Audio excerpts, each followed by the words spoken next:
One by one. First of all হচ্ছে atomic size, এটাকে অনেক সময় অ্যাটমিক রেডিয়াসও বলে থাকে। তাহলে atomic size, size of atom, atomic size মানে হচ্ছে সাইজ অফ অ্যাটম, আর একটা হচ্ছে atomic radius, radius of atom. Atomic size বা অ্যাটমিক রেডিয়াস কি? নর্মালি আমাদের থিঙ্কিং এ যেটা থাকে, আমরা থিঙ্ক করি যে নিউক্লিয়াস, অ্যারাউন্ড দ্য নিউক্লিয়াস এক একটা অ্যাটমের কি থাকে, এনার্জি শেল থাকে। এখন যত বেশি এনার্জি শেল হবে সাইজ তত বিগার হবে। এটা তো একেবারেই একটা অর্ডিনারি ব্যাপার, যে যত এনার্জি শেল থাকবে, যার যত বেশি এনার্জি শেল থাকবে তার সাইজ তত কি হবে, বিগার হবে। তো এটা তো কোয়াইট ন্যাচারাল যে এনার্জি শেল যত বাড়বে সাইজও তত কি হবে, বাড়বে। এটা একেবারেই অর্ডিনারি কেস। কিন্তু বিষয়টা হচ্ছে যে এনার্জি শেল একই থাকবে, তাদের সময়ে অ্যাটমিক সাইজের যে চেঞ্জটা, সেইটা হচ্ছে গিয়া ভাইটাল ফ্যাক্টর। যে সেই চেঞ্জটা আমাদেরকে ফিল করতে হবে, ওই চেঞ্জটাই আমাদেরকে মেইনলি বুঝতে হয়। কিন্তু এনার্জি শেল বাড়লে সাইজ বাড়বে, যেটা গ্রুপে হয়ে থাকে, এটা কিন্তু খুব একটা মানে আমাদের বুঝতে কষ্ট হয় না। যেটা আমাদের প্রবলেম হয় সেটা হচ্ছে যে একই পিরিয়ডের এলিমেন্ট অথবা একই এনার্জি শেল থাকার পরেও কিভাবে সাইজটা ডিফার করে, সেটাতে যাব। কিন্তু তার আগে আমরা একটু বুঝে নেই যে অ্যাটমিক সাইজ, অলদো বললাম যে এইটা ধরো এইটা কোনো একটা অ্যাটমের সাইজ অফ অ্যাটম, এটা একটা সাইজ অফ অ্যাটম, এটা একটা সাইজ অফ অ্যাটম। ওকে, তার মানে কি, আমি যদি এমনিতেই নর্মালি থিঙ্ক করি আমরা, তাহলে কি হচ্ছে, সাইজ কি হচ্ছে, বাড়তেছে। মানে এটা থেকে এটা বিগার সাইজ, তার থেকে এটা বিগার সাইজ। তো এটা আমরা ভিজিবল বুঝতে পারতেছি যে কোনটা ছোট কোনটা বড়। এখন ছোট বড় অ্যাটম হইতেই পারে, তাই না? অ্যাটম ছোট বড় হইতেই পারে। আর রিমেম্বার, অ্যাটমিক সাইজ আন্ডারস্ট্যান্ডিংটা, মানে অ্যাটমিক সাইজের আন্ডারস্ট্যান্ডিংটা এই পিরিয়ডিক প্রপার্টিজ এক্সপ্লেনেশনের জন্য হচ্ছে গিয়া তোমার ভাইটাল ফ্যাক্টর। অর্থাৎ পিরিয়ডিক প্রপার্টিজ গুলো এক্সপ্লেন করতে গেলে তোমার অ্যাটমিক সাইজের কনসেপ্ট ক্লিয়ার থাকতে হবে।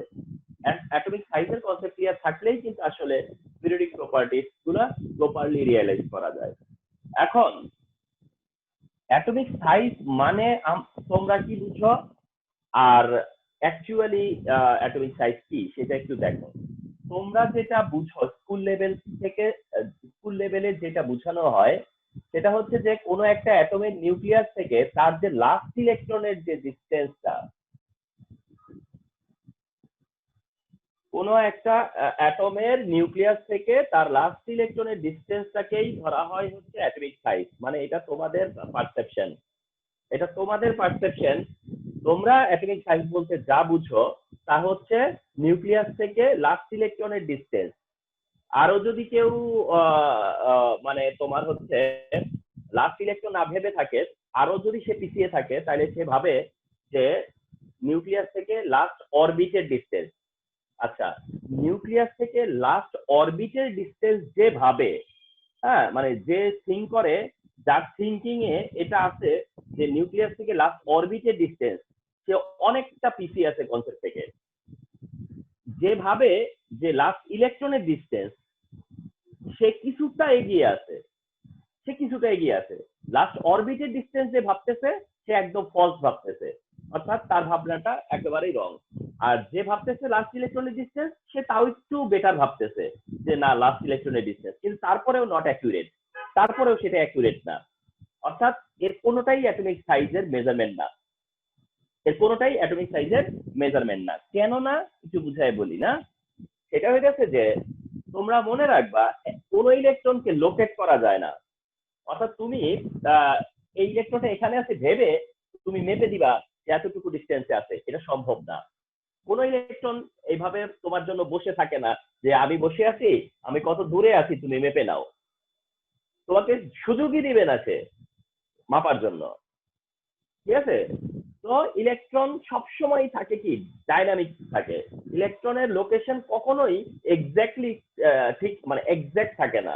অর্থাৎ ইলেকট্রন এক জায়গাতে থাকবে আর তুমি তার ডিসটেন্স মাপবা, এটা সুযোগ নাই। হ্যাঁ, তো এটা ইয়ে না, স্ট্যাটিক না।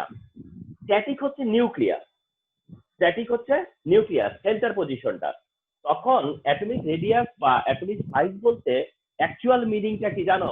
অ্যাকচুয়াল মিনিংটা হইতেছে একই এলিমেন্টের দুইটা অ্যাটম, একই এলিমেন্টের দুইটা অ্যাটম, যে কোনো দুইটা যে কোনো এলিমেন্টের দুইটা অ্যাটম যখন কাছাকাছি আছে, মানে নিয়ারেস্ট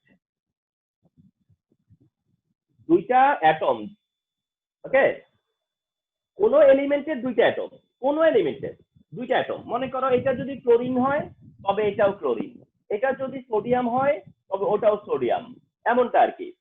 মানে কোন এলিমেন্টের দুইটা অ্যাটম, কোন এলিমেন্টের দুইটা অ্যাটম যখন নিয়ারেস্ট হয়, কোন এলিমেন্টের দুইটা অ্যাটম যখন ম্যাক্সিমাম নিয়ারেস্ট হয়, মানে নিয়ারেস্ট হয়, নিয়ারেস্ট হওয়ার পর তাদের নিউক্লিয়াসের মধ্যেকার যে ডিসটেন্সটা, তাদের ইন্টার নিউক্লিয়ার যে ডিসটেন্সটা, এর এভারেজকে বলা হয় হচ্ছে অ্যাটমিক রেডিয়াস, আর এর এভারেজকে বলা হয় অ্যাটমিক সাইজ। তাহলে average distance of two consecutive nuclei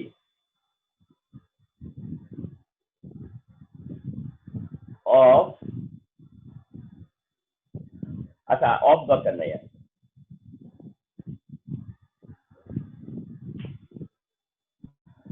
যদি অ্যাটমিক সাইজের ডেফিনেশন আছে এটা তোমরা যদি লিখো, টিচার ডেফিনেটলি একটু হলেও তোমার প্রতি একটা স্ট্যান্ডার্ড ধারণা তৈরি হবে, সে বাই গুডনেস সে এই কনসেপ্টটা দিতে পারলো। অ্যাকচুয়াল ব্যাপার হচ্ছে এইটা, অ্যাটমিক সাইজ কি, হোয়াট ইজ অ্যাটমিক সাইজ, এটা তোমাদের লেভেলে এসে সবাই একই কথা বলবে। Distance of electron from nucleus, last electron from nucleus, distance of orbit সেটাও কেউ কেউ বলবে, কিন্তু সবাইকে হয়তো মার্ক দিবে, কিন্তু একসেপ্টেন্সটা, মার্ক তো সবসময় মোরলেস অনেকে পাবে, কিন্তু তোমার অ্যান্সারের একসেপ্টেন্সটা, তোমার অ্যান্সারের প্রতি যদি এক্সামিনার প্লিজ হয়, সেটা মনে করবা যে সেটা তোমার অ্যাচিভমেন্ট। তো average distance of two consecutive nuclei, average distance of two consecutive nuclei, nuclei মানে singular form of nucleus, nucleus বলতে কি বুঝি, সিঙ্গুলার ফর্ম অফ নিউক্লিয়াস, অর্থাৎ দুইটা কনজিকিউটিভ নিউক্লিয়াসের যে এভারেজ ডিসটেন্স, সেই ডিসটেন্সটাকে বলা হয় হচ্ছে তোমার অ্যাটমিক সাইজ বা অ্যাটমিক রেডিয়াস। অ্যাটমিক রেডিয়াস বা সাইজের কনসেপ্টটা আসলে এমন, ঠিক আছে? ওকে, দেন হচ্ছে হাউ ইট চেঞ্জেস, প্রশ্ন হচ্ছে যে এটা কিভাবে চেঞ্জ হয়, হাউ ইট চেঞ্জেস, ওকে, কিভাবে এটা চেঞ্জ হয়। তাহলে আমি বলবো যে চেঞ্জ আপনি চারটা চাচ্ছেন, আমি বললাম যে across the period,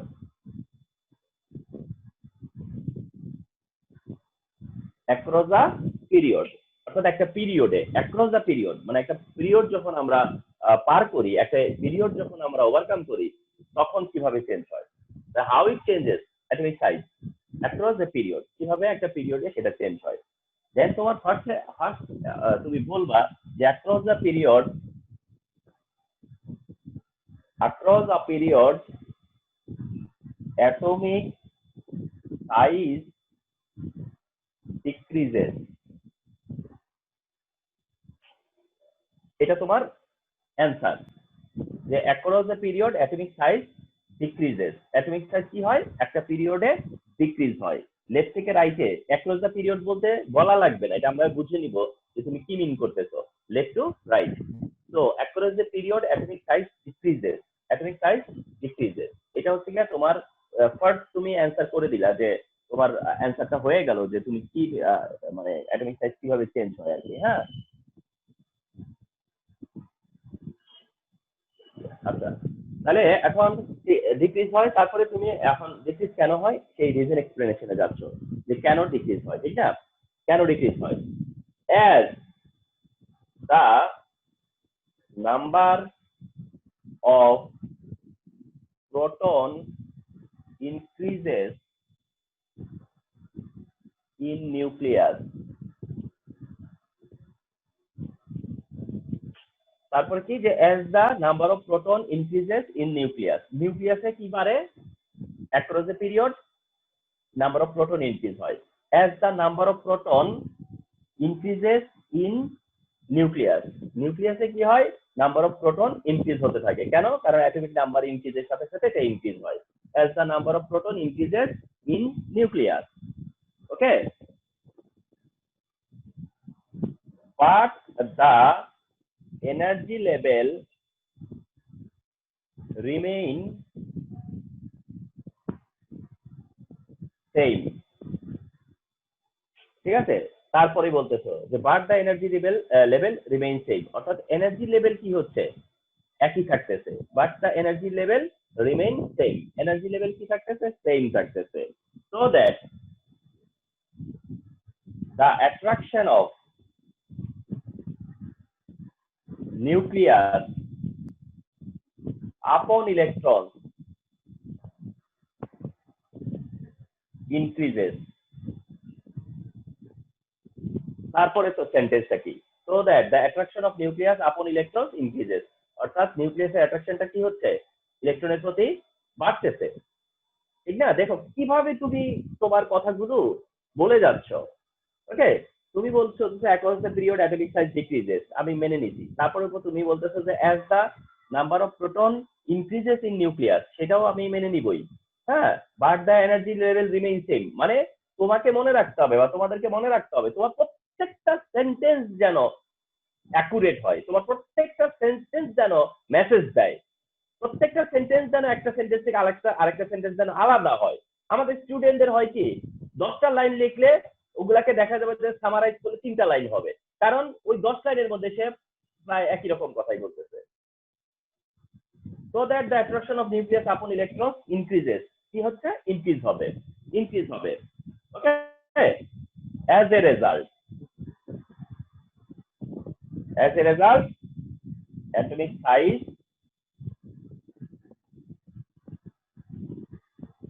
decreases, atomic size decrease, এটা হচ্ছে গিয়ে ইনাফ, মানে এটা ফর আনসারিং 2 মার্কস এর জন্য, তোমরা জানো যে এটা 2 মার্কের জন্য আসে, উইদাউট এক্সাম্পল হইলে 2 মার্ক, আর উইথ এক্সাম্পল হইলে সেটাই 3 মার্ক, তাই না? তাই তো হয়। তাহলে উইদাউট এক্সাম্পল অর্থাৎ কোনো এক্সাম্পল ছাড়া যদি থরলি এক্সপ্লেন করতে চাও তাহলে সেটা 2 মার্ক, আর এই হচ্ছে তোমার 2 মার্কের অ্যান্সার, এই হচ্ছে তোমার 2 মার্কের অ্যান্সার, অর্থাৎ তুমি 2 মার্কের জন্য এই এই কথাগুলো বললা। ওকে, এই কথাগুলো তুমি 2 মার্কের জন্য বললা। এবার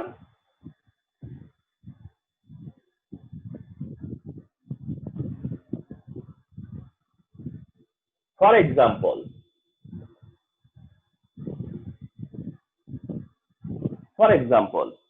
ঠিক আছে, for example atomic size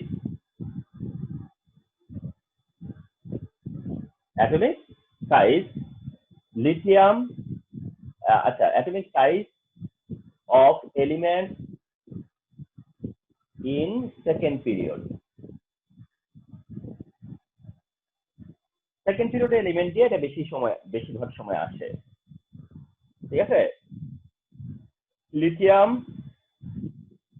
beryllium, boron, carbon, nitrogen, oxygen, chlorine, neon. Okay, so this is the order of atomic size, অর্থাৎ লিথিয়াম থেকে শুরু করে নিয়ন পর্যন্ত অ্যাটমিক সাইজটা কি হবে আস্তে আস্তে কি হবে ডিক্রিজ হতে থাকবে। ওকে, ডিক্রিজ হতে থাকবে। ওকে, এখন তোমার এটা একেবারে বি স্পেসিফিক হতে পারে, কেমন? For instance atomic size of beryllium is higher than boron, atomic size of beryllium is higher than boron, অর্থাৎ শুধুমাত্র এটা বেরিলিয়াম এন্ড বোরনের মধ্যে যদি লিমিট করা হয় যে বেরিলিয়াম আর boron, atomic size of beryllium is higher than boron, যদি তোমাকে এই এক্সপ্লেনেশনটা দিতে হয়, অথবা একটা অর্ডার প্লেস করলা যে অ্যাটমিক সাইজ অ্যাটমিক সাইজ একটা অর্ডার প্লেস করলা, প্লেস করে বললা যে বেরিলিয়াম হায়ার দেন বোরন, অথবা বোরন লোয়ার দেন বেরিলিয়াম, ভাইস ভার্সা, যাই বলো না কেন, এটা একটা অর্ডার। এই অর্ডারের তুমি কি করবা, এক্সপ্লেনেশন দিবা, অথবা এই সেন্টেন্সটার এক্সপ্রেশন দিবা।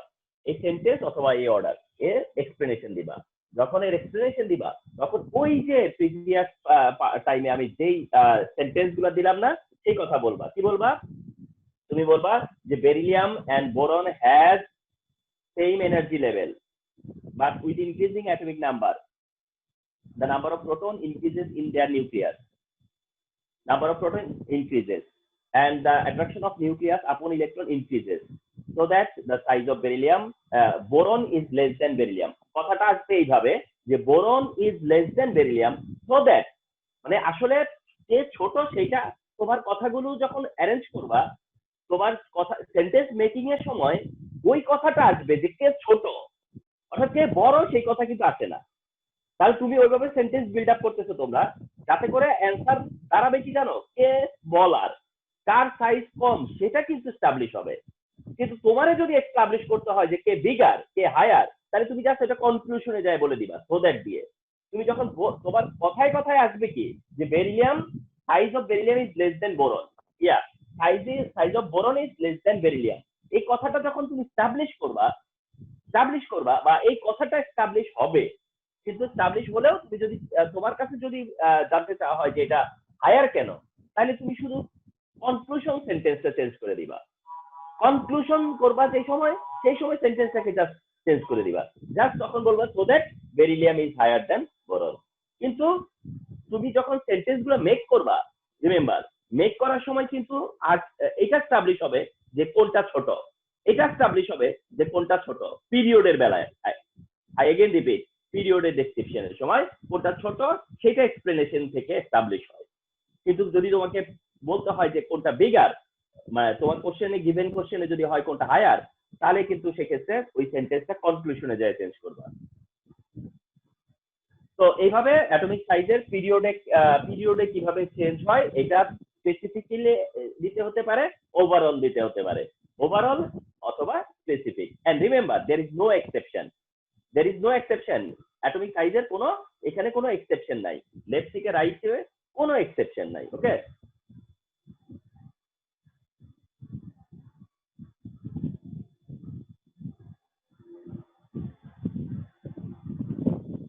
আচ্ছা, how it change moving down in a group, ওই একই ঘটনা, how it change moving down in a group, অর্থাৎ একটা গ্রুপে যদি আমরা মুভ ডাউন করি, অর্থাৎ আমরা যদি নিচের দিকে যাই, তাহলে কি হবে। and it is quite easy explanation। কেন, কারণ তুমি কি বলবা, moving down in a group, new energy level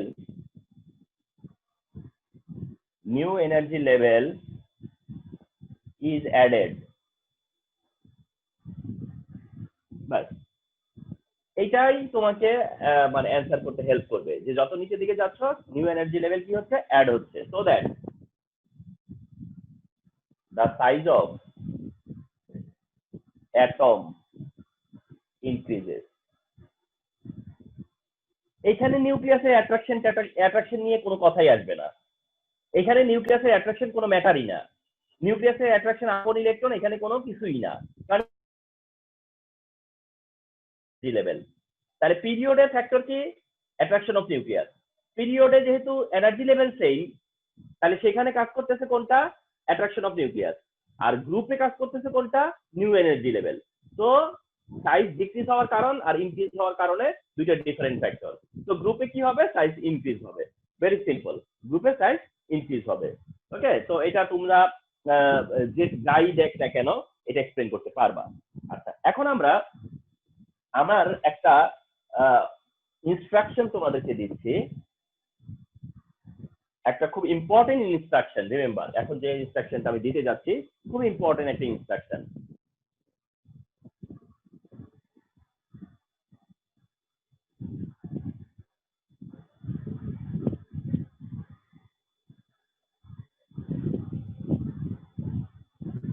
আচ্ছা, তোমার সাপোজ টু সে এটা হচ্ছে সেকেন্ড পিরিয়ড আর এটা হচ্ছে থার্ড পিরিয়ড, আর এটা মনে করো গ্রুপ 1, এটা হচ্ছে গ্রুপ 2, আর এটা হচ্ছে গ্রুপ 17।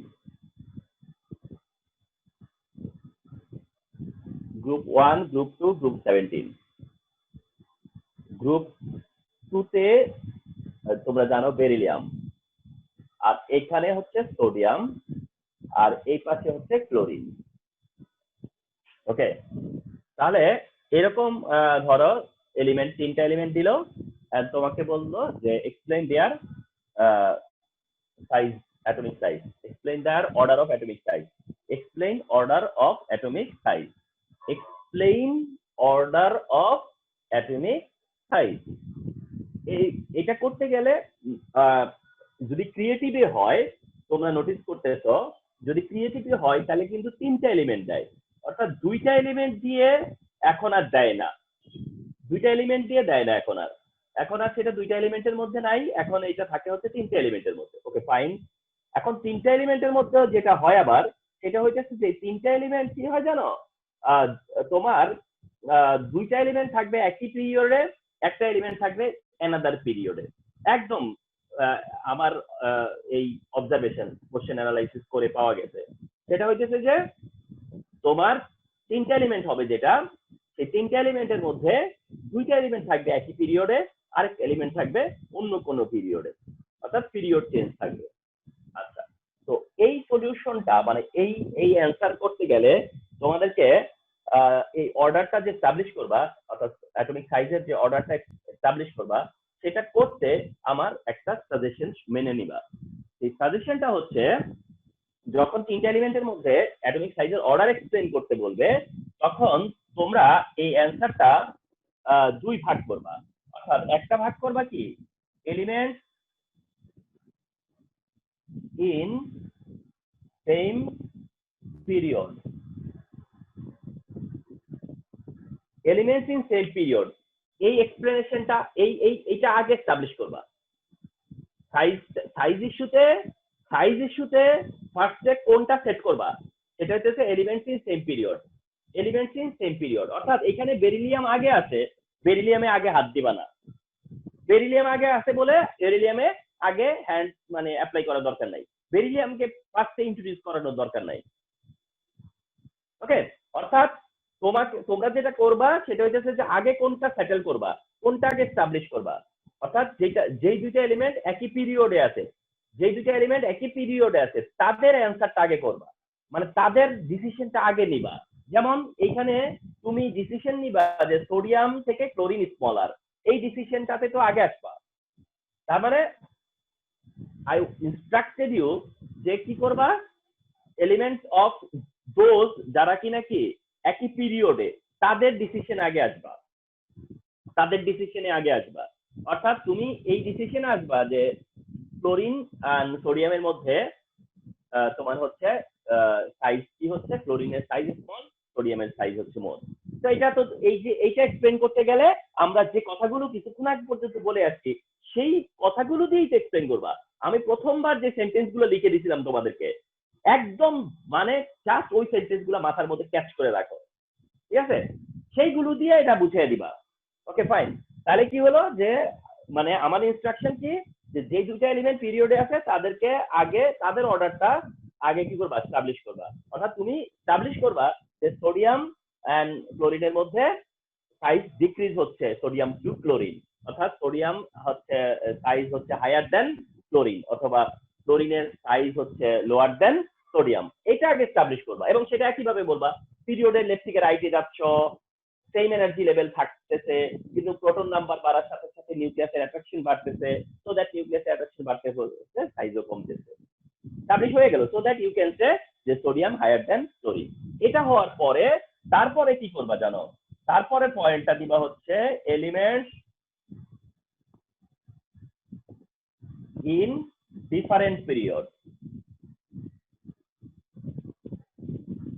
এরপরে যাবা হচ্ছে কাকে কাকে আনবা, এরপরে সেটা হচ্ছে এলিমেন্ট ইন ডিফারেন্ট পিরিয়ড। তবে একটা কথা বলে রাখি, তবে একটা এটা মনে রাখার জন্য বলছি, এটা লিখা দিবা না, মানে লেখার দরকার নাই, এই কথাটা লিখবা না, এটা তোমার মাইন্ডে থাকবে। কথা বুঝছো? এই এলিমেন্টস ইন সেম পিরিয়ড অথবা এলিমেন্টস ইন ডিফারেন্ট পিরিয়ড লেখলে যে ক্ষতি হবে তা না, বাট এটা হইতেছে মাইন্ডে রাখার জন্য বলছিলাম আর কি। এলিমেন্টস ইন ডিফারেন্ট পিরিয়ড যখন হবে, এলিমেন্টস ইন ডিফারেন্ট পিরিয়ড তখনকার সময়, ওকে, তখনকার সময় হচ্ছে তোমার একটা ইন্টারেস্টিং কথা বলি, যে জন্য আমি এই ইনস্ট্রাকশনটা দিলাম, ঠিক আছে? যে জন্য আমি এই ইনস্ট্রাকশনটা দিলাম সেটা হলো এরকম, যে তুমি যে এস্টাবলিশ করছো না, এটা তুমি তো এটা এস্টাবলিশ করছোই, ঠিক না? এখন যখনই তুমি এই বেরিলিয়ামকে বসাবা, অথবা অন্য কেউ হতে পারে, আরেকটা এক্সাম্পল দেই,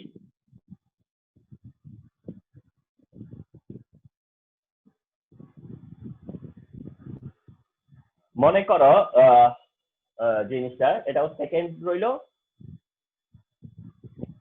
এটা সেকেন্ড রইলো, এটা থার্ড রইলো, এটা ফোর্থ রইলো, অথবা ওইটা সমান করেই দেই, এটা সেকেন্ড রইলো, এটা থার্ড হলো না, এটা থার্ড আর এটা ফোর্থ, এটা ফোর্থ, আচ্ছা থার্ড আর ফোর্থ গ্রুপ ধরো হচ্ছে 1,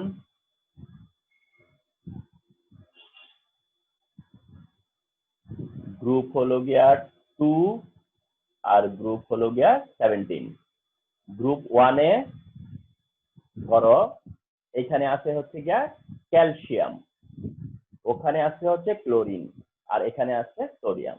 ব্যাস, এবার দেখো, তাহলে মনে করো এইটা হচ্ছে সেট, সাপোজ এইটা সেট, আচ্ছা এটা ফিনিশ করি, এইটা সেট হইলে এটা আগে ফিনিশ করি, তাহলে এইটা সেট হইলে ফার্স্ট এস্টাবলিশ হবে কে, যে সোডিয়াম নাকি ক্লোরিন, সেটা আগে এস্টাবলিশ করবা, করার পরে তারপরে বেরিলিয়ামের পজিশন নিব, ঠিক না? ঠিক, খেয়াল করো বেরিলিয়ামের পজিশনটা, অর্থাৎ তুমি যখন ডিফারেন্ট পিরিয়ডে যাবা, একটা খুব ইন্টারেস্টিং একটা ব্যাপার হবে, সেটা কি জানো? ডিফারেন্ট পিরিয়ডে গেলে তোমার যে আরেকটা এলিমেন্ট থাকবে, এই যে এখানে ক্যালসিয়াম আদার এলিমেন্ট, আর এখানে বেরিলিয়াম হচ্ছে কি আদার এলিমেন্ট, এটাতে হচ্ছে বেরিলিয়াম আদার এলিমেন্ট, আর ওইটা হচ্ছে ক্যালসিয়াম হচ্ছে আদার এলিমেন্ট, মানে সোডিয়াম আর ক্লোরিনের বাইরে, ঠিক আছে? মজার একটা ব্যাপার হবে সেইখানে, সেটা হচ্ছে যে এইটার সময় কি হবে, বেরিলিয়ামটা কি চলে আসবে তোমার হচ্ছে বেরিলিয়ামটা চলে আসবে হলো এখানে না, আর এইটা যখন হবে তখন ক্যালসিয়াম চলে আসবে এখানে। মানে আমি এটা বোঝানোর চেষ্টা করতেছি তোমাদেরকে, যে যখন ডিফারেন্ট পিরিয়ডে যাবা, যখন ডিফারেন্ট পিরিয়ডে যাবা তখন তোমার যে নিউ এলিমেন্টটা থাকবে, যখন তুমি ডিফারেন্ট পিরিয়ডে যাবা তখন যে থার্ড এলিমেন্টটা থাকবে, সেই এলিমেন্টটা আইদার লিস্ট হবে নয় মোস্ট হবে। এইটাই হচ্ছে মজার জায়গাটা, অর্থাৎ ওই দুইটার মাঝখানে সে ঢুকবে না, সেটা আইদার লিস্ট হবে নয় মোস্ট হবে। এইটা একটা মজার জায়গা, যার জন্য তোমার অর্ডারটার একটা সিকোয়েন্স থাকবে, অর্ডারটা একটা সিকোয়েন্স থাকবে, অর্থাৎ তোমরা যদি এটা এস্টাবলিশ করে ফেলো, এটা এস্টাবলিশ করার পরে এইটাকেই জাস্ট কপি করবা, এইটা কপি করার পরে যেই থার্ডটা আসবে সেই থার্ডটা আইদার লিস্ট হবে নয় মোস্ট হবে। এইটাই হচ্ছে গিয়ে অর্ডারের একটা ক্রেডিট, এন্ড এইটাই হচ্ছে অর্ডারটাকে তোমাকে মানে সিম্পলিফাই করে দিবে। কথা বুঝতে পারছো? তো রিমেম্বার, এই কাজগুলো করবার সময় মানে অনেক সময় তোমার হচ্ছে গিয়া যে তুমি এই দুইটার মধ্যে মনে করো ডিসিশন নিতে গেলা, যে এই দুইটার মধ্যে কে বড় ছোট, আবার এই দুইটার মধ্যে ডিসিশন নিতে গেলা কে বড় কে ছোট, পরে এই দুইটার মধ্যে ডিসিশন নিতে গেলা কে বড় ছোট, এটা হজবরল অবস্থা হয়ে যাবে, হজবরল। এই জন্য দরকার নাই, রিমেম্বার মাই ইনস্ট্রাকশন, এটা হচ্ছে জাস্ট যে দুইটা সেম পিরিয়ডে আছে তাদেরটা আগে এস্টাবলিশ করবা, সেই অর্ডারটা এস্টাবলিশ করার পরে যে থার্ড এলিমেন্টটা থাকবে, এন্ড কোয়াইট ন্যাচারাল সেই থার্ড এলিমেন্টটা লিস্ট হবে নয় মোস্ট হবে। যেমন বেরিলিয়াম কি হবে, এদের চেয়ে ছোট হবে, কারণ বেরিলিয়ামের এনার্জি সেল কম, আর ক্যালসিয়াম এদের চেয়ে মোর হবে, কারণ ক্যালসিয়ামের এনার্জি সেল তাদের চেয়ে বেশি। এটা না হয়ে তো পারেই না, সো দ্যাট এটা তখন ইজিলি এক্সপ্লেন করতে পারবা। অর্থাৎ এক্সপ্লেনেশনটা মেইনলি কি, element in group period, element in group, element in period, element in group. কিন্তু সমস্যাটা হলো কোন জায়গায়, এলিমেন্ট ইন গ্রুপ বলতে সুযোগ দেয় না তোমাকে, অর্থাৎ খুব কম সময় দুইটা এলিমেন্ট দেখা যাচ্ছে যে এই টাইপটা কম দেয়, এই টাইপটা কম দেয়। মনে করো সোডিয়াম, পটাশিয়াম আর হলো ক্লোরিন, এই টাইপটা কম দেয়, তাও দিতেও পারে, কোনো সমস্যা নাই। এই টাইপটা যেটা, অর্থাৎ সোডিয়ামটা ভার্সাস ক্লোরিন আর সোডিয়াম ভার্সাস পটাশিয়াম, অর্থাৎ same period same group, same period same group, এই কাজটা একটু কম দেখা যায়, কিন্তু এটা দেখা গেলেও সমস্যা নাই। এইটা বেশি হয়, ছড়ানোটা বেশি হয়, ছড়িয়ে ছিটিয়ে থাকাটা বেশি হয়, এটা হতে পারে। এটা হলেও আমার সমস্যা নাই, তো আমার এই লজিক দিয়ে সেটাও হবে। অর্থাৎ সোডিয়াম ক্লোরিনই তুমি আগে কি করবা, স্টাবলিশ করবা। অর্থাৎ তুমি ভাবতে পারো স্যার আমি তো এটাও তখন স্টাবলিশ করতে পারি, কিন্তু আমার একটা ইনস্ট্রাকশনের মধ্যেই থাকো না কেন, এইটা স্টাবলিশ করার দরকার নাই। তুমি একটা প্রিন্সিপাল ফলো করো, যে স্যার বলছে এটা করতে এইটাই করব, এই দুইটা দিয়ে তুমি এই দুইটাকে স্টাবলিশ করার পরে এই দুইটাকে তখন কিন্তু স্টাবলিশ করতে পারো, কারণ এটা যেহেতু সেম গ্রুপে আছে, এই সুবিধাটা তুমি নিতেই পারতাম, কিন্তু আমার দরকার নাই, কোনো দরকার নেই। আমি তোমাদেরকে যেটা বলছি যে আগে পিরিয়ড ফিক্স করো, তারপরে গ্রুপ ফিক্স করো। তার মানে যখন তুমি বলবা যে সোডিয়াম হায়ার দেন হচ্ছে ক্লোরিন, তারপরে পটাশিয়াম, পটাশিয়াম তার থেকে হায়ার, পটাশিয়াম তার থেকে হায়ার, সমস্যাটা কোথায়, ঠিক না? সো দ্যাট এটা একটাই প্রিন্সিপাল ফলো করবা। এমন এমন প্যাটার্নটা হতে পারে, আবার same group same period, same group same period এভাবেও দিতে পারে। এটা দিক আর ওটা দিক, পিরিয়ড ফিক্স করবা, গ্রুপ ফিক্স করবা, এন্ড গ্রুপ ফিক্স করলে যেটা আসবে সে হয় লিস্ট হবে নয় মোস্ট হবে। এরপরে অ্যাটমিক সাইজের পরে সেকেন্ডটা হলো ionization energy or potential, ionization energy or ionization potential, ionization energy or ionization potential। ডেফিনেশনটা আমি খুব পারফেক্ট ডেফিনেশন পাই না, হ্যাঁ, খুব পারফেক্ট ডেফিনেশন হয় না, তোমরা একটু চেষ্টা করো। ডেফিনেশনটা এরকম, the amount of energy which is required to remove 1 mole electron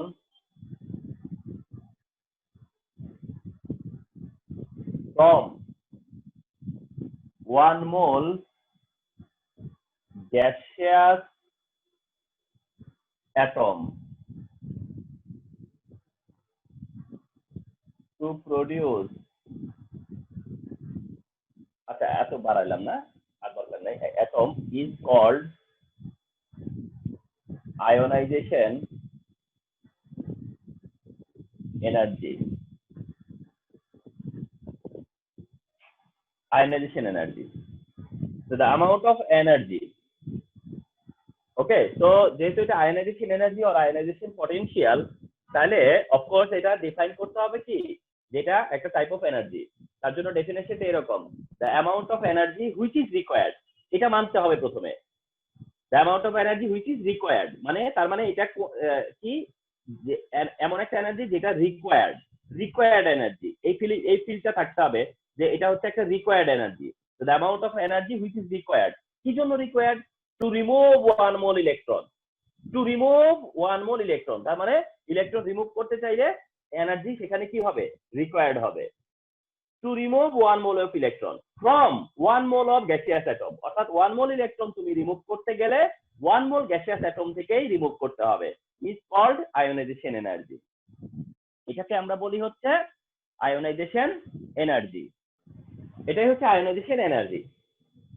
আচ্ছা, তাহলে the amount of energy which is required to remove 1 mole electron, হিসাবটা কি, 1 mole electron from 1 mole gaseous atom is called ionization energy। For example, sodium কোন ফর্মে আছে, gaseous ফর্মে, তার থেকে কি হবে সোডিয়াম আয়ন, আর 1 মোল ইলেকট্রন রিমুভ করব, ডেল্টা এইচ এর ভ্যালু হচ্ছে 496 কিলোজুল পার মোল। আচ্ছা, তোমাদের লেভেলে, অর্থাৎ তোমরা একটা জায়গায় একটু ইয়ে হবা, কি বলা হয়, তোমাদের ক্ষেত্রে এটা অনেক সময় টিচাররা বা আমরা অনেক সময় টেকনিক্যালি অ্যাভয়েড করে যাই, এই গ্যাসিয়াস কথাগুলো উইথড্র করে দেই। এই গ্যাসিয়াস কথাগুলো কে কি করে দেই? উইথড্র করে দেই। কারণ এই গ্যাসিয়াস কথাগুলো বললেই তো তখন তোমার হচ্ছে তোমরা কনফিউজ হয়ে যাবা এবং তোমাদেরকে সেটার এগেইনস্টে অনেক কথা বলা লাগবে। কিন্তু ডেফিনেশন কিন্তু হবে না সেটা তখন, যদি না গ্যাসিয়াস কথাটা বলো। স্কুল লেভেলে হয়তো নাম্বার দিয়ে দিবে, কিন্তু ডেফিনেশনটা টোটালি মিস্টেক যদি গ্যাসিয়াস কথা না বলা হয়। তাহলে amount of energy which is required to remove one mole electron from one mole of gaseous atom, অর্থাৎ এখন এটা কেন বলে না, কারণ তোমরা এটা মানতেই পারো না সোডিয়ামের পাশে গ্যাস লেখা, অর্থাৎ সোডিয়ামের পাশে গ্যাস লেখা এটা আবার কেমন কথা। এটা নিয়েই তো টেনশনে মনে করো অর্ধেক অ্যান্সার মানে ভুলে যাবা। এটা আসলে টেক ইট ইজি, যে এখানে বলা হইতেছে আয়োনাইজেশন এনার্জিটা যখন আয়োনাইজেশন এনার্জি ডিটারমিন করা হয়, আয়োনাইজেশন এনার্জি কোনো অ্যাটমেরই ডিটারমিন করা হয়, তখন ওই অ্যাটমটাকে কি করা হয়? টোটালি আইসোলেট করে নেওয়া হয়। ওই অ্যাটমটাকে কি করা হয়? টোটালি আইসোলেট করে নেওয়া হয়, অর্থাৎ ওই অ্যাটমটাকে ফ্রি করে দেওয়া হয়, ফ্রি করে দেওয়া হয়। তারপরে তার আয়োনাইজেশন এনার্জি চেক করা হয়। তো অ্যাটম যখন ফ্রি হয়ে যায় তখন কোন ফর্মে থাকে? গ্যাসিয়াস ফর্মে থাকে। সেই কারণে ওই হিসেবে এটা গ্যাসিয়াস ফর্ম। অর্থাৎ এইটা সোডিয়াম, ওই সোডিয়াম না যেটা আমরা প্র্যাকটিক্যাল অ্যাপ্লাই করে আসতেছি সোডিয়াম, সেই সোডিয়াম না। এটা হচ্ছে গিয়ে isolated sodium, free sodium atom, যার কাছ থেকে তোমার এনার্জি নেওয়ার জন্য কতটুকু এনার্জি দিতে হয় সেটা দেখা হয়। তো যাই হোক, এটা হচ্ছে গিয়া ডেফিনেশন। তোমরা ডেফিনেশন দিতে গেলে অ্যাকুরেট ডেফিনেশন দেওয়ার চেষ্টা করো। তো এটা হচ্ছে গিয়া তোমার আয়োনাইজেশন এনার্জি। এটা হচ্ছে যে অ্যাকচুয়ালি আয়োনাইজেশন এনার্জি, এন্ড সেটাকেও আমরা কি দিয়ে এক্সপ্রেস করি? ডেল্টা এইচ দিয়ে এক্সপ্রেস করি। ওটাকে আমরা কি দিয়ে এক্সপ্রেস করি? ডেল্টা এইচ দিয়ে এক্সপ্রেস করি। আয়োনাইজেশন এনার্জিটাকে আমরা ডেল্টা এইচ দিয়ে এক্সপ্রেস করি, ঠিক আছে? ওকে, আচ্ছা। তো এই হচ্ছে গিয়ে তোমার হচ্ছে গিয়ে আয়োনাইজেশন এনার্জি ডেফিনেশন। এবার আসো, across a period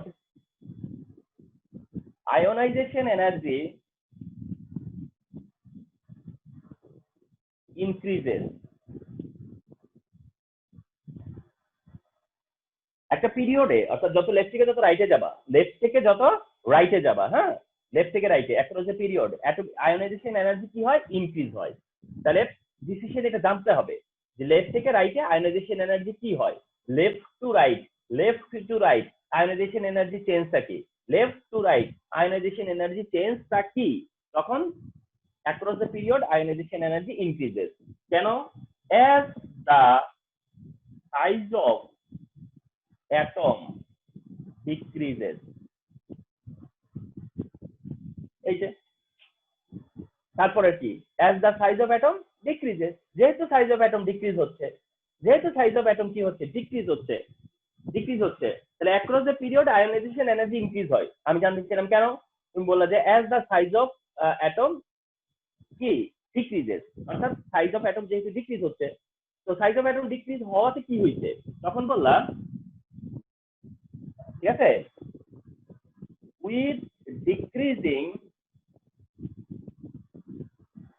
decreasing size of atom attraction of nucleus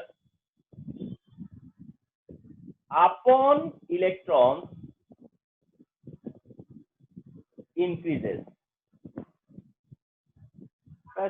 তারপরে বললা কি যে উইথ ডিক্রিজিং সাইজ, মানে সাইজ ডিক্রিজ হওয়ার সাথে সাথে decrease of atom attraction of nucleus upon electron increases, অর্থাৎ অ্যাট্রাকশনটা কি হতে থাকে?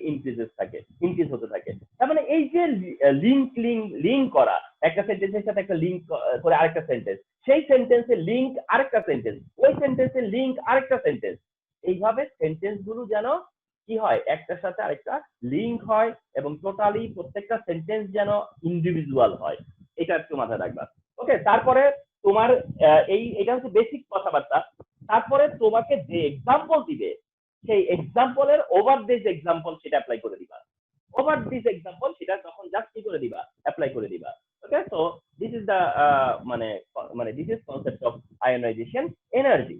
এটাই হচ্ছে আয়োনাইজেশন এনার্জির কনসেপ্ট, যেটা হয়তো অনেক আলোচনা আছে, কিন্তু সব আলোচনা তোমাদের জন্য না, কিন্তু একটা আলোচনা আমি অ্যাড করতে চাচ্ছি।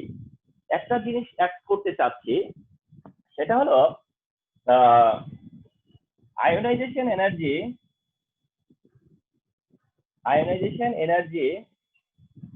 Versus stability of EC. আচ্ছা, ionization energy versus stability of electronic configuration. Ionization energy versus stability of electronic configuration. Ionization energy versus হচ্ছে স্টেবিলিটি অফ ইলেকট্রনিক কনফিগারেশন। এই কনসেপ্টটা আই থিঙ্ক জানা উচিত, এই কনসেপ্টটা জানা উচিত। বিকজ তোমার আমার মানে একটা অবজারভেশন আসছে, বা আমার একটা আমি নোটিস করছি, একটা বোর্ডে তোমার থার্ড পিরিয়ড ছিল, অর্থাৎ sodium, magnesium, aluminium, silicon, phosphorus, sulphur, chlorine. Okay, তো এই অর্থাৎ তোমার কি করছে, ট্রেন্ড অফ আয়োনাইজেশন এনার্জিটা, এটা হলো গা ট্রেন্ড অফ আয়োনাইজেশন এনার্জি।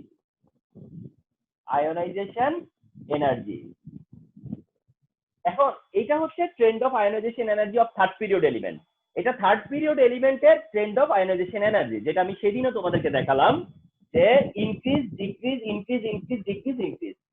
ওকে, তো এই যে তোমার ফ্লাকচুয়েশনটা হয়, এই ফ্লাকচুয়েশনের কারণটা কি? সেই কারণটা তোমার হচ্ছে সামটাইম হয়তো বা দরকার হতে পারে এক্সপ্লেন করার জন্য। তো আই ওয়ান্ট টু সে, তবে এই ফ্লাকচুয়েশন হলেও এইটা পিরিয়ডিক প্রপার্টিজ। কেন? কারণ লোয়েস্ট হাইয়েস্ট, ওকে, ওইটা ঠিক আছে, যে lowest to highest, minimum to maximum, তার মানে ট্রেন্ড কি হবে? ট্রেন্ড কোনগুলোকে আমরা বলি? আমরা ট্রেন্ড বলি কাদেরকে? ট্রেন্ড হচ্ছে কোনটা, যেটা একটা সিকোয়েন্স থাকবে, অ্যাসেন্ডিং অথবা ডিসেন্ডিং, অর্থাৎ শুরু যদি লোয়েস্ট হয় শেষ হাইয়েস্ট, শুরু যদি হাইয়েস্ট হয় শেষ হবে লোয়েস্ট, এটাকেই বলা হয় ট্রেন্ড। এটাই হচ্ছে অর্ডার। তো এইখানে ঠিক এটা একটা অর্ডার, এটা একটা ট্রেন্ড, ইট ইজ ট্রু। তাইলে এই জায়গাগুলো কি? তাহলে এই জায়গাগুলো exception, not normal at all, এগুলো এক্সেপশন। তো সেই এক্সেপশনের বিহাইন্ডের রিজন কি? কেন এই এক্সেপশনের রিজন কি? বিহাইন্ডের রিজন কি? তো এইটা আমি থার্ড পিরিয়ড দিয়ে দিছি, এটা সেকেন্ড পিরিয়ডেও একই ঘটনা। Lithium, beryllium, boron, carbon, nitrogen, oxygen, chlorine, অর্থাৎ একই ঘটনা ঘটবে সেকেন্ড পিরিয়ডেও, থার্ড পিরিয়ডে সেকেন্ড পিরিয়ডে সেম হয়। তার মানে হচ্ছে এটা হচ্ছে এক্সেপশনটা হচ্ছে একটা হলো গিয়ে বিটুইন বেরিলিয়াম এন্ড বোরন, আর একটা এক্সেপশন হচ্ছে গিয়ে বিটুইন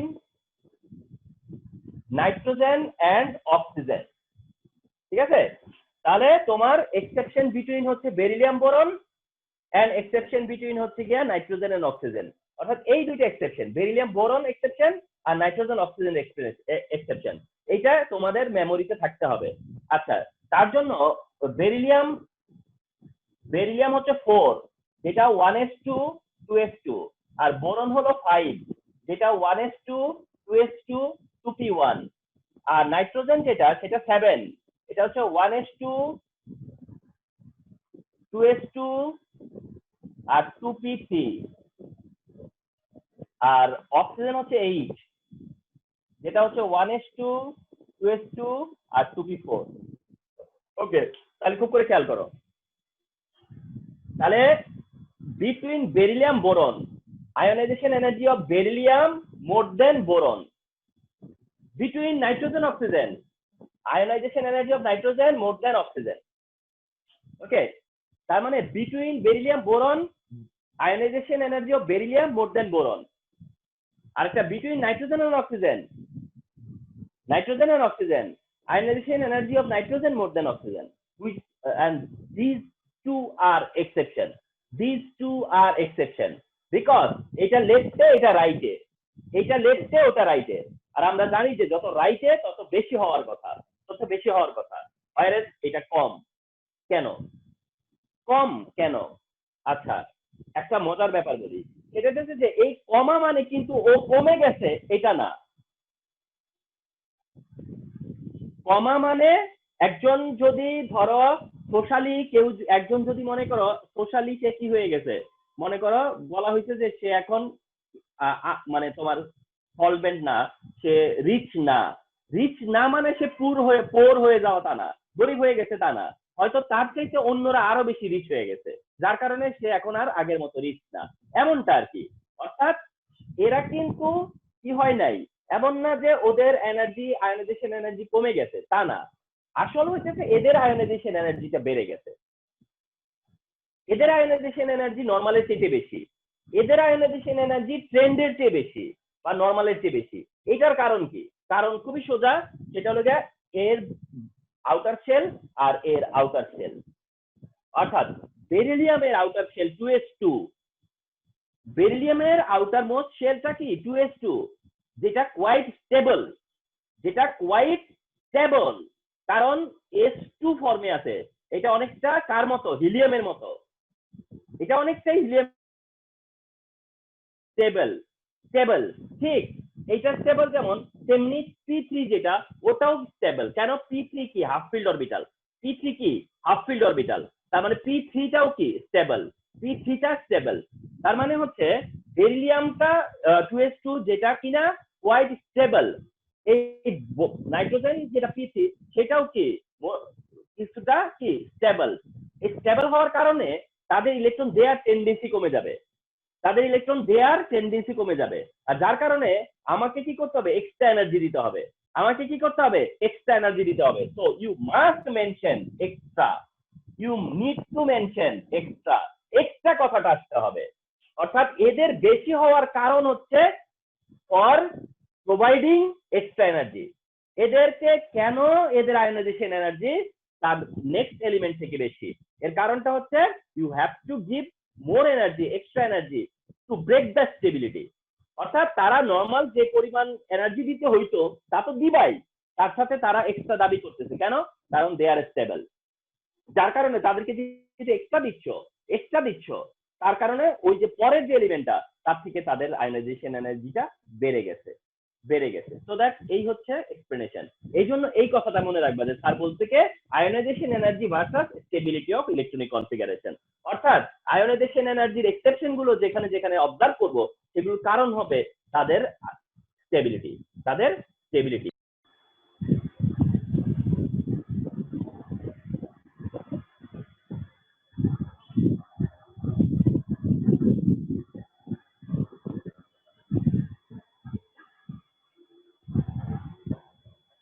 একটা এমসিকিউ যদি এমন হয় যে ionization energy of which is highest among the following বা of the following,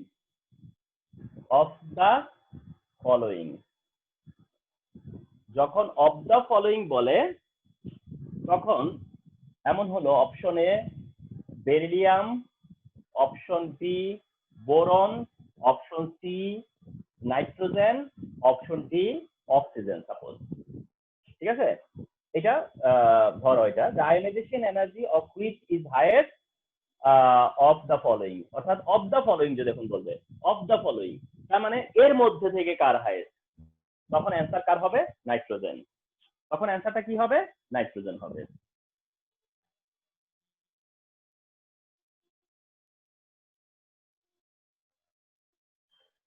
আচ্ছা, তো আনসারটা হবে নাইট্রোজেন। তো যখন অফ দা ফলোইং, রিমেম্বার যখন বললাম যে অফ দা ফলোইং, হ্যাঁ, তখন অ্যান্সারটা হচ্ছে গিয়া তোমাদের nitrogen.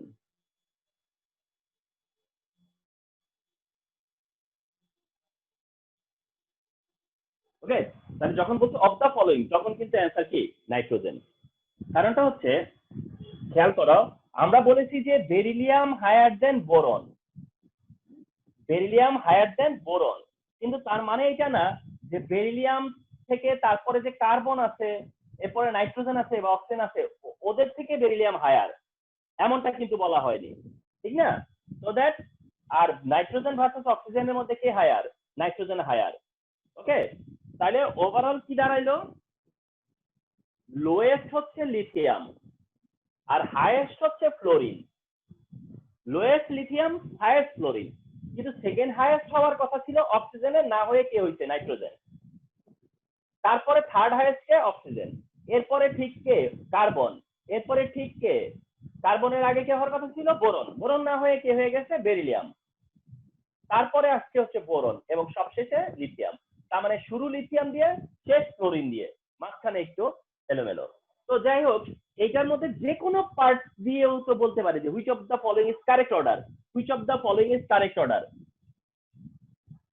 Which of the following is correct order. বললো যে which of the following is correct order. মনে করো এরকম দিল, নাইট্রোজেন, অক্সিজেন, বেরিলিয়াম, বোরন। তাহলে এটা কি হইলো, কারেক্ট অর্ডার। এটা তখন কি হলো, correct order. Nitrogen, oxygen, beryllium, boron, nitrogen, oxygen, beryllium, boron, এটাই কারেক্ট অর্ডার। আর এটা যেভাবেই দিবে সেটাই রং অর্ডার, ফ্লোরিন না থাকলে বলতেছি।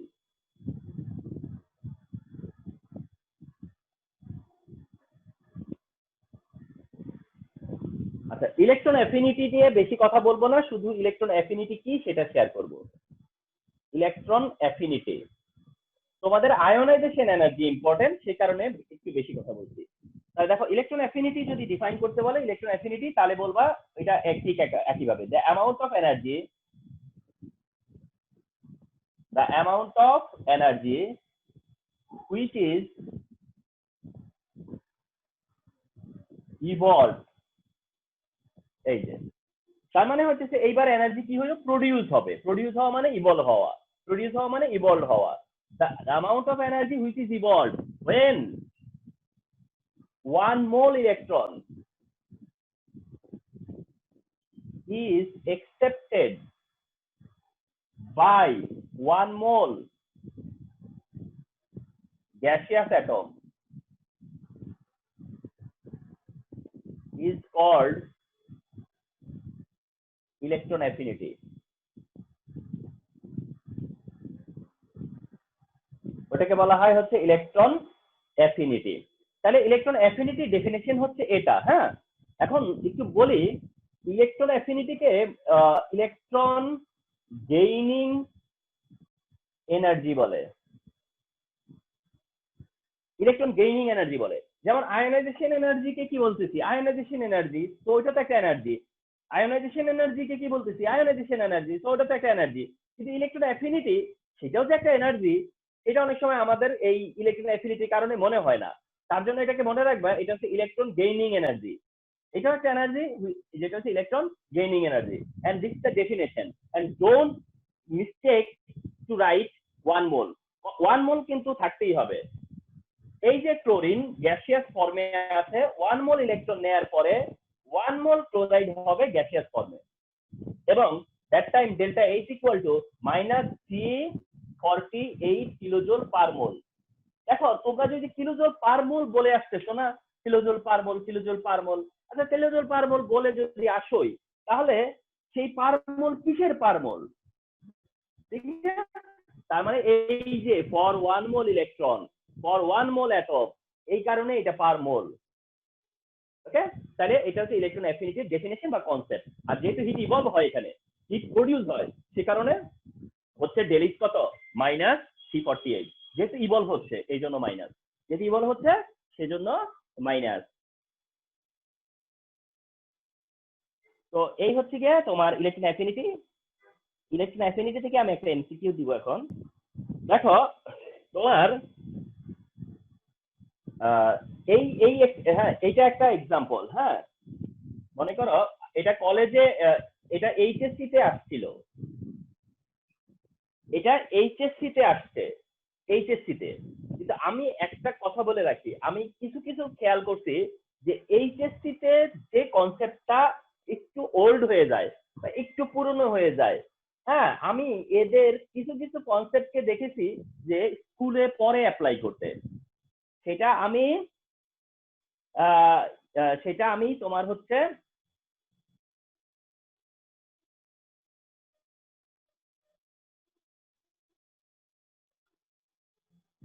তো যেটা বললাম যে আমি সেই ধরনের একই এমসিকিউ আমি পরে কলেজকে করতে দেখছি, স্কুলকে করতে দেখছি, সেই জন্য এটা একটু শেয়ার করতেছি। ক্লোরিন প্লাস ইলেকট্রন থেকে ক্লোরাইড গ্যাসিয়াস, এখানে delta H equal to minus 340 kilojoule per mole দেওয়া আছে, দিয়ে দেন তোমাকে কোশ্চেনটা কি করছে, here delta H is a heat of reaction, B electron affinity, C ionization energy, D bond energy। তাহলে আনসারটা তো তোমরা যেহেতু এখনই আমি এটা আলোচনা করছি, তাহলে এখন তো আর আনসার করতে সমস্যা হবে না যে এটা ইলেকট্রন অ্যাফিনিটি। এখন তো প্রবলেম হবে না, কারণ এটা তো এখনই দিলাম এক্সাম্পলটা যে এটা ইলেকট্রন অ্যাফিনিটি। কিন্তু এই কোশ্চেনটা কেন হয়েছে, কারণ হলো এই হিট অফ রিঅ্যাকশনকে আমরা কি দিয়ে বুঝাই, ডেল্টা এইচ। ইলেকট্রন অ্যাফিনিটি কেউ কি দিয়ে বুঝাচ্ছি, ডেল্টা এইচ। আয়োনাইজেশন এনার্জিতে কেউ কি দিয়ে বুঝাচ্ছি, ডেল্টা এইচ। বন্ড এনার্জি কেউ কি দিয়ে বুঝাচ্ছি, ডেল্টা এইচ। সবই তো ডেল্টা এইচ, কিন্তু স্পেসিফিক্যালি এই ডেল্টা এইচটা কি, এই ডেল্টা এইচ কিন্তু হিট অফ রিঅ্যাকশন না, এই ডেল্টা এইচ কিন্তু বন্ড এনার্জি না, এই ডেল্টা এইচ আয়োনাইজেশন এনার্জি না, এই ডেল্টা এইচটা হচ্ছে ইলেকট্রন অ্যাফিনিটি। সুতরাং ডেল্টা এইচ এর তো একটা ডেফিনেশন আছে, বা ডেল্টা এইচ এরও কি আছে, একটা আলাদা পজিশন আছে। সো দ্যাট এই ডেল্টা এইচটা হচ্ছে ইলেকট্রন অ্যাফিনিটি, সেই আন্ডারস্ট্যান্ডিং এর জন্য। এবং 5% স্টুডেন্ট পাওয়া যাবে যারা কি করবে, দাগাবে কি জানো, হিট অফ রিঅ্যাকশন। কেন? সে মনে করছে ডেল্টা এইচ কি সেটা জানতে চাইছে, তো ডেল্টা এইচ তো হিট অফ রিঅ্যাকশন, কিন্তু এর রেসপেক্টে জানতে চাইছি সেটা তো বুঝতে হবে, ঠিক না? এমনটা আর কি। এত মেসেজ আসতেছে কেন? দেখো লাস্ট আজকের জন্য সেটা হচ্ছে ইলেকট্রোনেগেটিভিটি।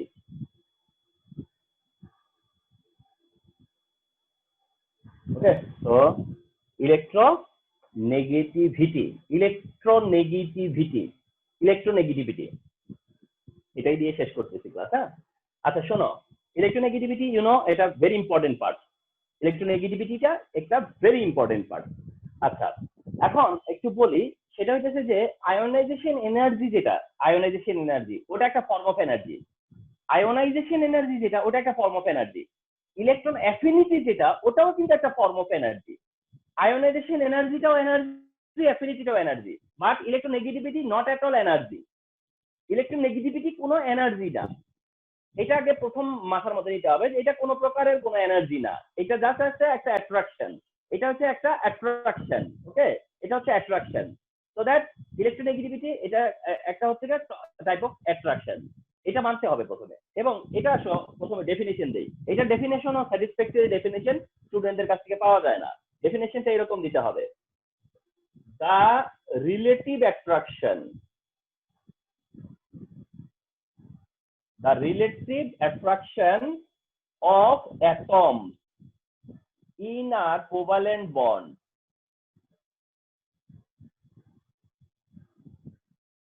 is called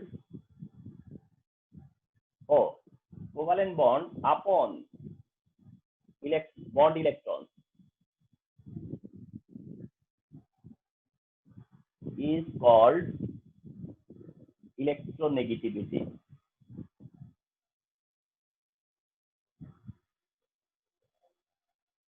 আমি আজকে প্রত্যেকটা ডেফিনেশন লিখে দিছি, and you must write this type of definition. The relative attraction of atoms in a covalent bond upon bond electron is called electronegativity. মানে কি? মানে হচ্ছে ধরো হাইড্রোজেন ভার্সাস ক্লোরিন, এটা একটা covalent bond. Hydrogen versus chlorine, এটা একটা covalent bond. তা হাইড্রোজেন ভার্সাস ক্লোরিন কোভ্যালেন্ট বন্ডে তারা ইলেকট্রন কি করে, নিজেদের মধ্যে শেয়ার করতেছে। এখন এই বন্ড ইলেকট্রনের প্রতি হাইড্রোজেন নিউক্লিয়াসের অ্যাট্রাকশন আছে, ক্লোরিন নিউক্লিয়াসেরও অ্যাট্রাকশন আছে, হাইড্রোজেন নিউক্লিয়াসেরও আছে, ক্লোরিন নিউক্লিয়াসেরও আছে। তো দেখ এই যে অ্যাট্রাকশনটা, এটার নাম হচ্ছে ইলেকট্রোনেগেটিভিটি। এটা হচ্ছে ইলেকট্রোনেগেটিভিটি। তাহলে রিলেটিভ অ্যাট্রাকশন, এটা রিলেটিভ, কারণ কি এটা তুলনামূলক, এটা হচ্ছে তুলনামূলক। রিলেটিভ, দুইজনের অ্যাট্রাকশন, কার বেশি কার কম, তুলনা, এই কারণে এটাকে বলা হয় relative attraction. The relative attraction of atoms in a covalent bond আপন বন্ড ইলেকট্রন, তার প্রতি অ্যাট্রাকশনটা বন্ড ইলেকট্রনের প্রতি, এটাকে বলা হয় কি ইলেকট্রোনেগেটিভিটি। এটাই হচ্ছে ইলেকট্রোনেগেটিভিটি, যে ইলেকট্রোনেগেটিভিটি কি। এবং ইলেকট্রোনেগেটিভিটি হচ্ছে কিছু ভ্যালু মনে রাখলে ভালো।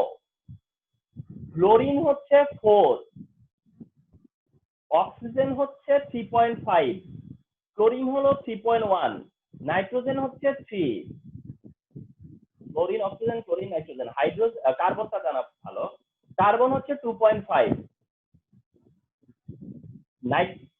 হাইড্রোজেন হচ্ছে 2.2, আর সোডিয়াম হলো 0.9। এই কয়টা ভ্যালু মনে রাখলে কোনো না কোনো ভাবে তোমার তোমাদের হেল্প হবে। তাহলে এই হচ্ছে নেগেটিভিটির ভ্যালু, কিছু কিছু নেগেটিভ ভ্যালু দিলাম। ক্লোরিন হচ্ছে 4, অক্সিজেন 3.5, ক্লোরিন হচ্ছে 3.1, নাইট্রোজেন 3, কার্বন হচ্ছে 2.5, হাইড্রোজেন 2.2, আর সোডিয়ামের হচ্ছে 0.9, মানে অনেক কম। এখন তোমাদের ছোট্ট একটা প্রশ্ন যদি মনের মধ্যে জাগে যে সোডিয়াম তো স্যার কোভালেন্ট বন্ড ফর্ম করে না, কিন্তু ওখানে কোভালেন্ট বন্ডের কথা বলা হয়েছে। এটা তো আসলে কি জানো, এটা হচ্ছে কোভালেন্ট বন্ড ফর্ম করতে হয় না। বিষয়টা হচ্ছে এইরকম যে ধরো ক্লোরিনের সাথে তুলনা হবে কার, হাইড্রোজেনের, তো হাইড্রোজেনের সাথে ক্লোরিনের তুলনা হবে, সেখান থেকে ক্লোরিনের একটা মেজারমেন্ট হয়ে যাবে। সেই ক্লোরিন যদি আবার সোডিয়ামের এগেনস্টে যায়, তাইলে তো আমরা হাইড্রোজেন দিয়ে ক্লোরিনের তুলনা করব, আর ক্লোরিন দিয়ে সোডিয়ামের তুলনা করব, ব্যাস এভাবে। তো দ্যাট কোভালেন্ট বন্ড ফর্ম করতে হয় না, এটা একজনের সাথে আরেকজনের তুলনা করতে পারলেই চলে। এটা তো পাওয়ার অফ অ্যাট্রাকশন। তাহলে এটা হচ্ছে ইলেকট্রোনেগেটিভিটির ভ্যালু। এই হচ্ছে ইলেকট্রোনেগেটিভিটির ভ্যালু। এখন একটা জিনিস তোমাদেরকে বলে রাখি, তোমরা একটা চান্স পাইলেই অ্যাড করে দিবা, সেটা হচ্ছে ডিফারেন্স অফ ইলেকট্রোনেগেটিভিটি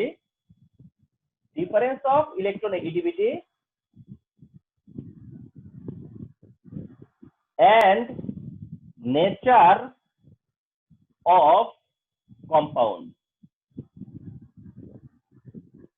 এটা তোমাদের দেখবা যে একটু সুযোগ পাইলে এই পয়েন্টটা, এখন যে পয়েন্টটা আমি বলতে যাচ্ছি, সেই পয়েন্টটা চান্স পাইলেই অ্যাড করে দিবা, এন্ড এটা খুব হেল্পফুল হবে তোমাদের জন্য। Difference of electronegativity and nature of compound. Difference of electronegativity and nature of compound. Ionic compound,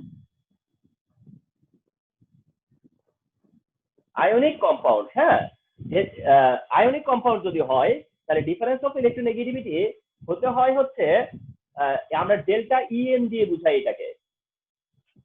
difference of electronegativity delta EN মানে ইলেকট্রোনেগেটিভিটি, ডেল্টা ইএন মানে ডিফারেন্স অফ ইলেকট্রোনেগেটিভিটি। যদি difference of electronegativity higher than 1.7 হয়, difference of electronegativity যদি higher than কি হয় 1.7 হয়, তাহলে সেটা আয়নিক কম্পাউন্ড। দারুণ একটা ব্যাপার কিন্তু এটা, ওটা ionic compound. For example sodium ক্লোরাইডের ক্লোরিন কত 3.1, আর সোডিয়াম কত 0.9, ডিফারেন্স কত 2.2। দেখছো ডিফারেন্স কত 2.2, তাহলে এটা কি কম্পাউন্ড? Ionic compound. এরপরে পোলার কম্পাউন্ড বা পোলার কোভালেন্ট। এরপরে হলো পোলার কোভালেন্ট, যেটার জন্য এটা সবচেয়ে হেল্প হবে তোমাদের। পোলার কোভালেন্ট হবে কখন? যদি কিনা ডেল্টা ইএনটা ইকুয়াল টু 0.5 থেকে 1.7 হয়, 0.5 to 1.7 হয়, অর্থাৎ ডিফারেন্সটা কত হইতে হবে? 0.5 থেকে বেশি আর 1.7 থেকে কম। 1.7 এর থেকে বেশি হলে তো আয়নিক হয়ে যাবে, আর 1.7 এর থেকে কম কিন্তু 0.5 এর থেকে আবার বেশি। এই যে ডিফারেন্সটা, এই ডিফারেন্সের মধ্যে যদি হয় তাহলে সেই কম্পাউন্ডটা পোলার। যেমন HCl, chlorine equal to 3.1, hydrogen equal to 2.2, difference হচ্ছে 0.9। তাহলে 0.9 কি 0.5 আর 1.7 এর মাঝখানে না? তাহলে পোলার। তাহলে কারা পোলার হবে? এটাও কিন্তু তার একটা মানে তোমার হচ্ছে এক্সপ্লেনেশন। তুমি এই রেফারেন্সও দিতে পারবা, কাউকে যদি তুমি পোলার বুঝাইতে চাও এই রেফারেন্সও দিতে পারবা, কে সলিউবল এই রেফারেন্স দিতে পারবা। আরেকটা হচ্ছে শুধু কোভালেন্ট, তার মানে কি তিনটা টাইপ: আয়নিক, পোলার কোভালেন্ট, আয়নিক, পোলার কোভালেন্ট, শুধু কোভালেন্ট, অর্থাৎ যেটা কিনা মেল্টিং পয়েন্ট কম, যেটা কিনা ওয়াটার ইনসলিউবল, মানে একদম পিওর কোভালেন্ট যেটা, সেটার সময় ডেল্টা এন ইএন যেটা সেটা হবে লেস দেন 0.5, অর্থাৎ 0.5 এর থেকে যদি ডিফারেন্সটা কম হয় তাহলে ওটা তখন কি হবে? শুধু কোভালেন্ট হবে, এটা পোলার হবে না। ওটা পোলার হবে না, তাহলে পোলার আর নন পোলারের মধ্যে আমরা ডিফারেন্সিয়েট করে ফেলতে পারবো তো। ফর এক্সাম্পল মিথেন, মিথেনের কার্বন কত 2.5, হাইড্রোজেন কত 2.2, ডিফারেন্স কত 0.3। একটু ডিফারেন্স 0.3, যে ডিফারেন্স 0.3 মিথেন কোভালেন্ট আমরা জানতাম না, জানতাম তো, তাদের নেগেটিভিটি ডিফারেন্স কত 0.3, এই কারণে এটা নন পোলার, এই কারণে এটা কোভালেন্ট নন পোলার। ওকে, আর HCl হচ্ছে পোলার এন্ড কোভালেন্ট কিন্তু পোলার, আয়নিক যারা তারা পোলার।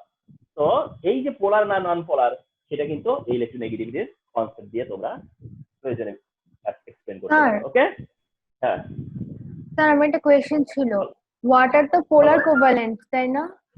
হ্যাঁ হ্যাঁ, ওয়াটার পোলার। হিসাব করো, তো স্যার আমার অক্সিজেন কত 3.5 আর হাইড্রোজেন কত 2.2, ডিফারেন্স কত 1.3।